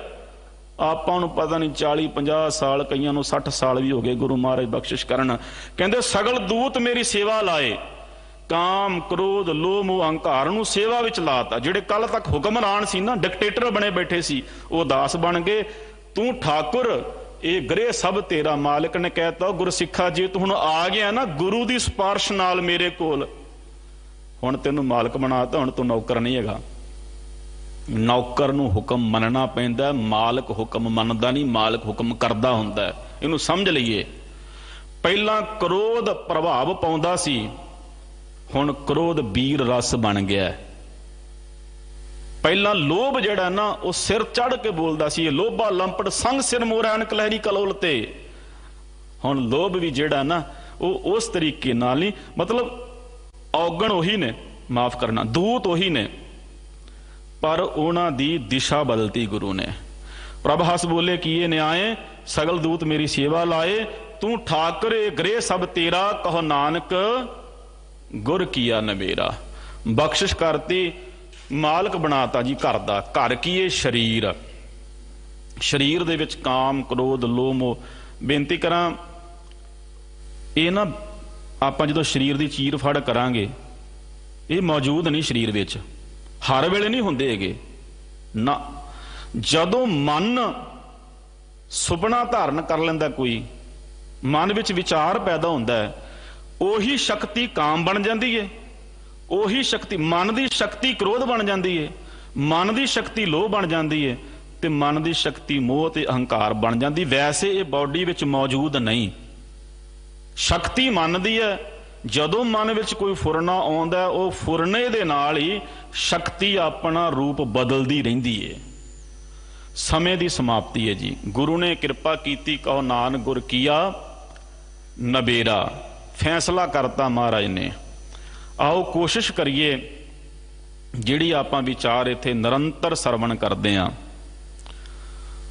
ਬੇਨਤੀ ਮਹਾਰਾਜ ਨੂੰ ਕਰੀਏ, ਗੁਰੂ ਸਾਹਿਬ ਨੂੰ ਕਰੀਏ ਕਿ ਇਹ ਉਪਦੇਸ਼ ਸਾਡੇ ਸਾਰਿਆਂ ਦੇ ਹਿਰਦਿਆਂ ਵਿੱਚ ਵਸ ਜਾਵੇ। ਅਸੀਂ ਜੋ ਸੁਣਿਆ ਇਹਦੇ ਧਾਰਨੀ ਹੋ ਸਕੀਏ। ਆਪਾਂ ਰੋਜ਼ ਅਰਦਾਸ ਵਿੱਚ ਕਹਿੰਦੇ ਹਾਂ, ਸਿੱਖਾਂ ਨੂੰ ਸਿੱਖੀ ਦਾਨ, ਕੇਸ ਦਾਨ, ਰਹਿਤ ਦਾਨ, ਵਿਵੇਕ ਦਾਨ, ਵਸਾ ਦਾਨ, ਭਰੋਸਾ ਦਾਨ, ਦਾਨਾ ਸਿਰ ਦਾਨ, ਨਾਮ ਦਾਨ। ਨਾਮ ਦਾਨ ਸਾਨੂੰ ਮਿਲ ਜਾਵੇ। ਜਾਚਕ ਮੰਗੈ ਦਾਨ ਦੇ ਪਿਆਰਿਆ, ਕੀ ਦਾਨ?